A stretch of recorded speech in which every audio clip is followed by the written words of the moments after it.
Hotel brothers and sisters, Black Power is always giving on to the Creator, giving on to the ancestors. Chief of Staff, Brother Harris Abdul of the Street Law Soldiers, my sisters, my in-laws, my father, all my subscribers, all my viewers, all the brothers and sisters, my family, and everyone that's fighting for the liberation and salvation of our black nation. This morning, I'm energized. I apologize for the other day. I did 3 videos and my work schedule is so hectic and I was just exhausted, and that was just my effort to get the information out to you all. But today, I've rested since then and I got some information for you all. Hopefully, you'll enjoy this video.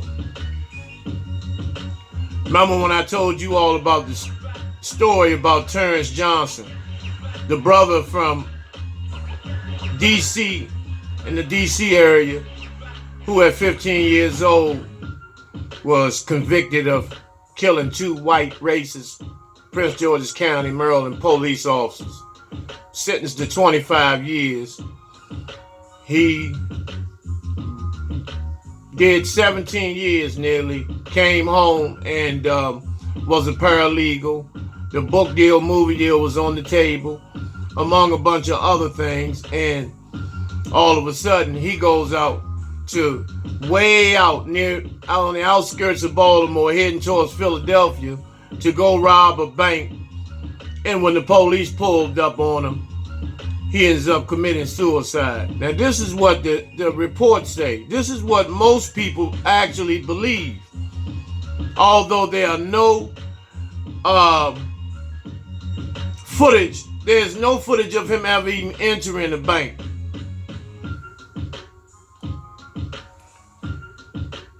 And this brother, who, if you know him, you know that he's not that type of individual. He would go back to jail before he would take his own life. That just doesn't make sense. And so we have to be careful about, believing everything this devil tells us, because most of this shit is just propaganda. Now, all Maryland police, county police, are some vicious, racist motherfucking pigs. Primarily, Prince George's County. They are notorious, and they're known for hanging brothers. They're known for beating black men and women and murdering them, and no charges being brought. And these are all black men.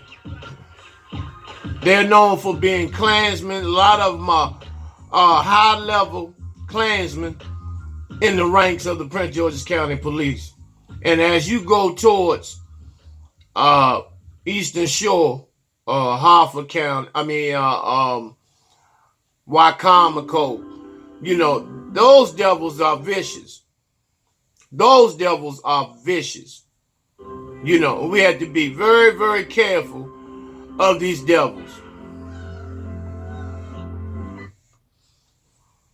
And so, I'll never believe that happened. I believe that the police were mad at him because he murdered 2 Prince George's County police officers, probably 2 high-ranking Klansmen, and he got away with it. Well, he didn't get away. He came home in less than 20 years, and they were pissed off. And so they murdered him. Because, once again, he was on the Montel Williams show. The book deal and the movie deal was on the table. And it would have exposed the Prince George's County Police Department. They would have been exposed. And so they had more to lose with him alive. And so that was the way that they got him. And the young woman who was a stripper, that set him up. It is believed that, and it was told through certain documents, that she was threatened by law enforcement that if she didn't set him up, that they were going to take her children from her. And so a woman would, a good mother would basically do anything to save her children. And so the same thing with Marion Barry. He was the woman that set him up. They threatened to take her children if she didn't set Barry up with some booty and coke. And so, you know, as you can see, Terrence Johnson being 15 years old, and these hungry white devils beat him to a pulp on several occasions prior to Terrence going to court. And they did not reveal a lot of photos of Terrence Johnson for the fact that they were beating this young man up. 15 years old, he was still a boy. And,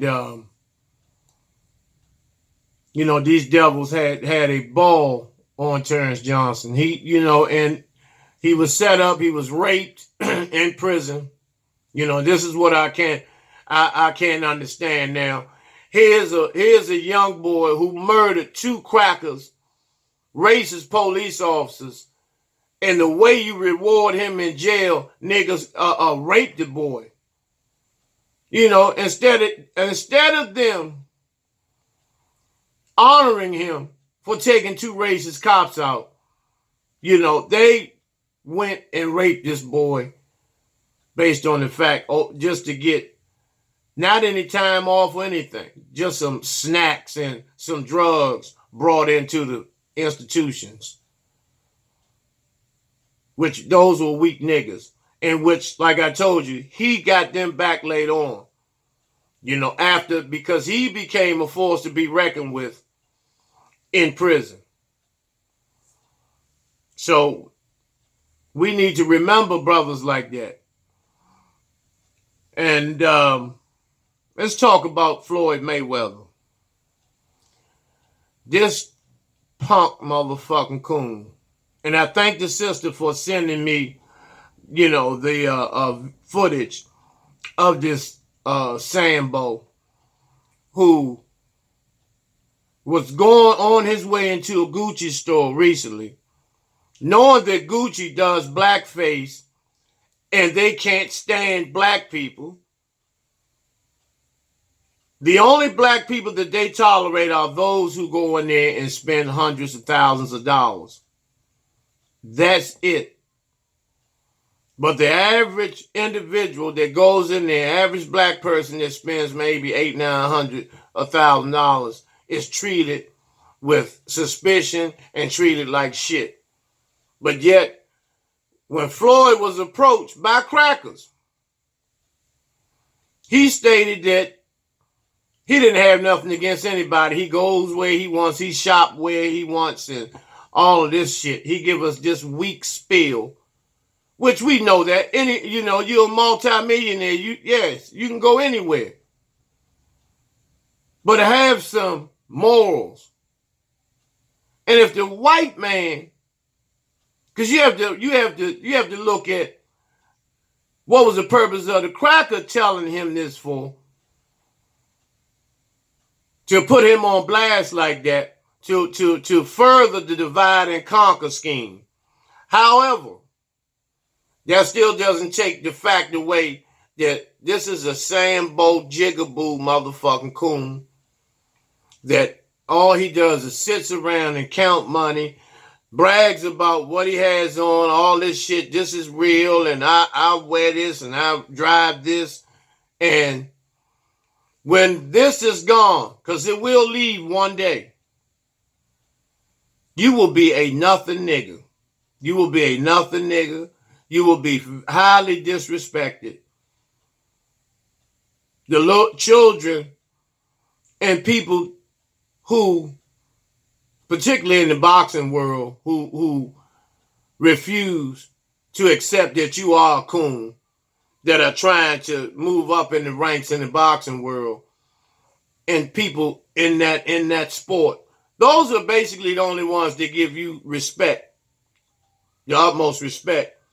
But the average person out here who has a level of consciousness and understands what's going on and that are not afraid to call it like it is, because you are a jigaboo motherfucking, bootlicking motherfucking coon who took millions and millions and millions from the poor for them pay-per-view pity-pat fucking fights that you had. You never had a bloodbath. You never fought anyone toe-to-toe that I could see where, blood was really spilled, where you fought and really earned your millions. There have been fighters in recent years and up to now that fight to the bloody end for chump change. But yet you have pay-per-view, you have gate money, tickets go up to $1,000 to see you pity-pat with cross-dressing motherfuckers like Oscar De La Hoya and, other washed-up fighters. And so, when it's all over and done with, brother, you not my brother. Y'all shouldn't even say brother, nigga. You're going to be fucked. Because there's a lot of negative energy being sent your way from various people. Even some of these rappers are sending negative energy and hot, fiery negative energy towards your motherfucking ass. So, what goes around comes around. Everything that glitters isn't gold. And you can buy all the gold you want, but eventually at some point, everything will disappear when it comes to materialism. And you are, illiterate, business illiterate. All you know is how to fight. You are very talented. Don't get me wrong, highly talented when it comes to having boxing skills. But that's about it. As a father, as a man with morals, which you don't have any, you're just a jigaboo sambo, and this is the type of nigga that they like. The brainless nigga with money. And they wait on you to make mistakes so they can ring you through the judicial dryer. But I spent too much time on this motherfucker. Fuck him. Cardi B the same way. You try to compare yourself with some of the greatest female artists and hip-hop moguls, Lil' Kim, Nicki Minaj, and the rest of that crew, which you're not in that category. And see, you coming out the closet, this mulatto passing for white hip-hop bullshit that a lot of you all, Bruno Mars and all this mulatto supremacy, light-skin supremacy shit, a lot of you are talentless. You just prancing around trying to make yourself relevant by talking shit to the pioneers of the game. And that's going to play out soon, too. Now, let's get down to the politics of the game. Now, this buck dancing Justin Fairfax, Virginia Lieutenant Governor, who's been accused of rape of two sisters, two women, two mulatto women, 15, 20 years ago. And this is the thing. Why do you all wait 20 years and bring up these accusations? Because this has been the year to condemn the black man on his sexual behavior. This is the year of this shit. First, they started with R. Kelly. They're working their way around and trying to wipe out the black male, the black heterosexual male. Now, if you notice, there has never been a homosexual brought up on any charges. No accusations, with the exception of Cuba Gooding Jr., which somehow you don't hear nothing about him grabbing a white man's penis. You don't hear anything about that anymore. And somehow it just disappears. And that's because he has an ice ape for a wife. You know, Meredith Watson and Vanessa Tyson.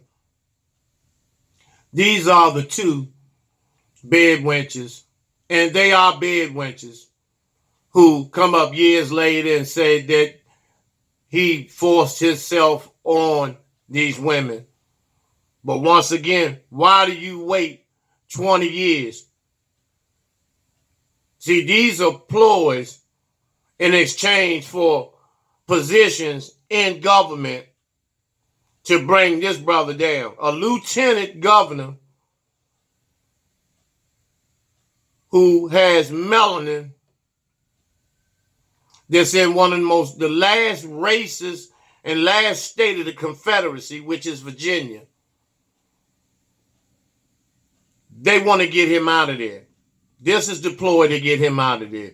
And this is the only thing they could dig up on him, is him having sex with two women 20 years ago. And not only that, these bed wenches want to move up in the ranks because, once again, it appears that someone was promised something and it didn't go through.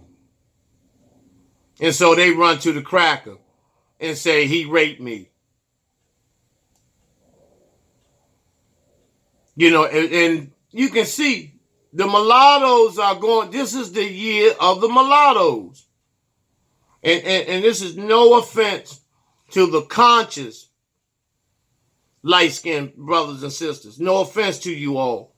But I'm talking about those who are moving up in the political ranks, who moving up in the corporate structure based on hue, based strictly on hue. And they know they can work and they're willing. These are opportunists. These mulattoes are opportunists with this Me Too bullshit. You know, this feminist movement, which is tearing the moral fiber of the black heterosexual male community down. And so this is another ploy to go to the Ice Ape and fuck him. And you can look at them and tell she's aged. She's aged, and she wants a piece of the pie. She wants a piece of the pie, and she's willing to do anything to get it, even if it means tearing her brother down. Because they sit back and think, when they see these brothers moving up in the world in these high political positions that they used to fuck. And if they have proof that they fucked these guys, then that's when they make the call to the cracker. And this is the process of tearing them down. Because you see Justin Fairfax every morning on TV. You never see Roman Polanski, who raped a woman, raped a little girl, and fled the country. Not only did he flee the country, but during the Oscars, they gave him an award while he was a fucking fugitive on the run. They gave him an award for Best Director. Best Movie Director. While he was on the run as a fugitive in another country, had him on a big screen, and they telling him congratulations. This is the shit I'm telling y'all we have to wake up on.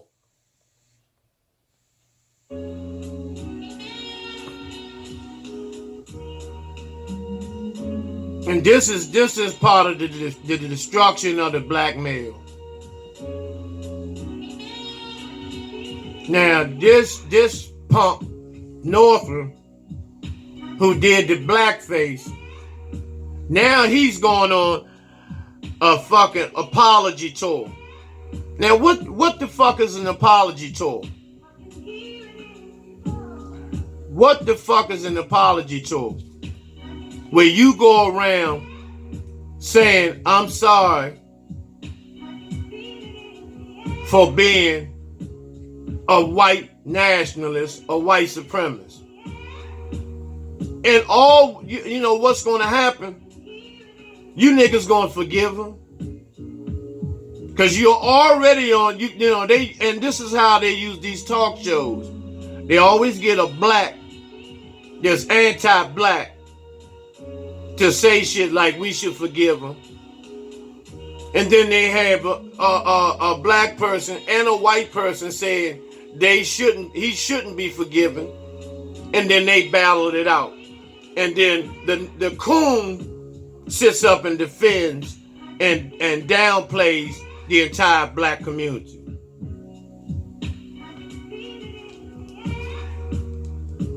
And what happens is our brothers and sisters alienate and abandon their black platform.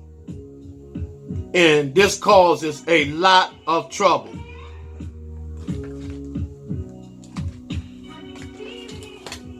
And because, you know, when you're doing shit like this, and, you know, the cracker's a lying motherfucker anyway. Because first he denied it. Now he goes on an apology tour. You know, they overlooked the lie when he kept saying it wasn't him. Had a whole page in his yearbook with him dressed like this, and he denied it and lied about it. But the lie's been overlooked. Now what they're going to do is do the apology tour and play on the emotions of the black community, primarily the black community. Because the whites are, you know, they're not saying anything. The white power structure, which all of them are the same, they're not saying anything. They're just hoping that they don't get caught. But they're not going to change their policies. They're not going to change their mindset. They're going to stand on their foundation. We're the only ones that don't stand on our foundations. You got three supremacies: white supremacy, homosexual supremacy, and light-skinned supremacy.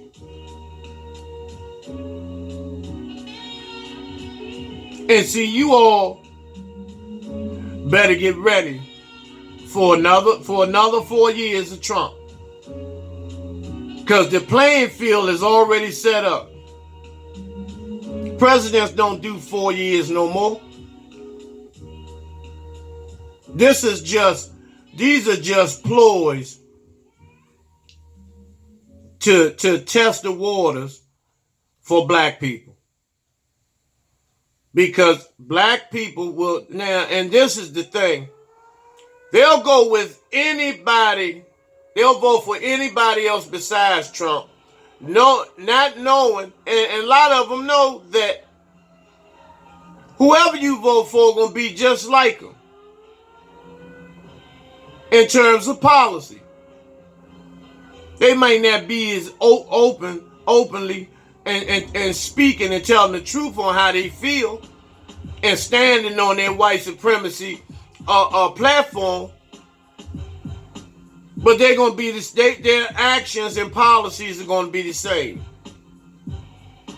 And then the black people call themselves, well, I'm gonna vote for somebody else, you know, as long as it ain't Trump. And you're going to get the same results. You're going to get the same results. So what difference does it make to waste your time voting?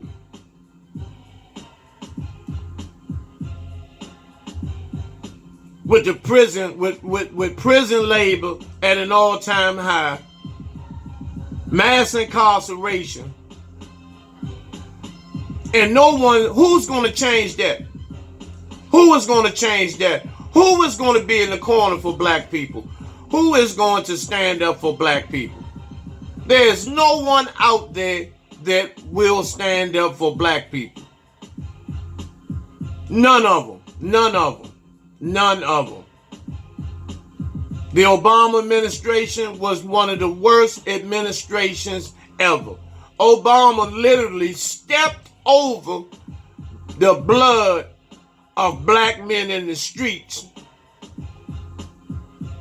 and catered to the Latino community and the white community. He didn't give a fuck about no one in the black community. He threw the black community under the bus. Niggas was acting like they was on some type of come up, that everything was going to be all right, and you niggas got tricked like a motherfucker. He threw the black race under the bus. He never done anything in terms of defending any black people. You never seen him at Mike Brown's, Sandra Bland, God. You never seen when those things, when these tragedies took place, Obama was nowhere to be found. And while all this blood was being shed, police terrorism was at an all-time high during the Obama administration. He was busy signing papers to give the gays more rights than the black man and woman. And so, don't keep saying that black president shit. Because you got tricked. You don't want to admit that you got tricked. Because Obama and Trump are the same people. Their policies are the same.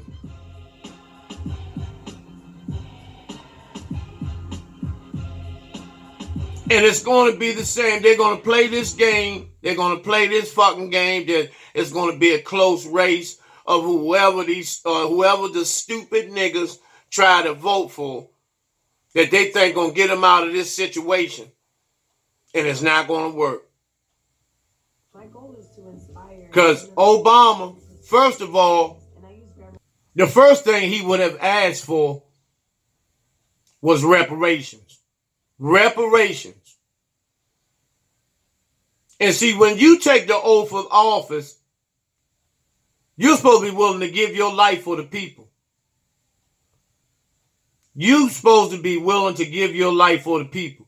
And then you hear niggas, oh, well, he can't do that. They ain't gonna let him do that.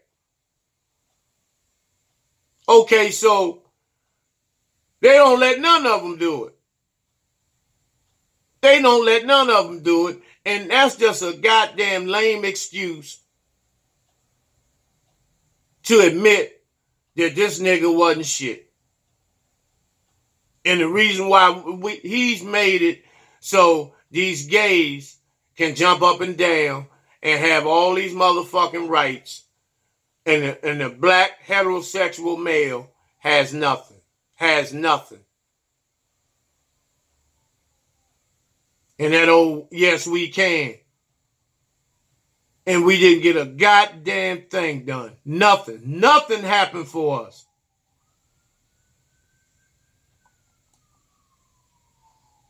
And you watch 2020 election. You watch the 2020 presidential election and see how it's going to go down.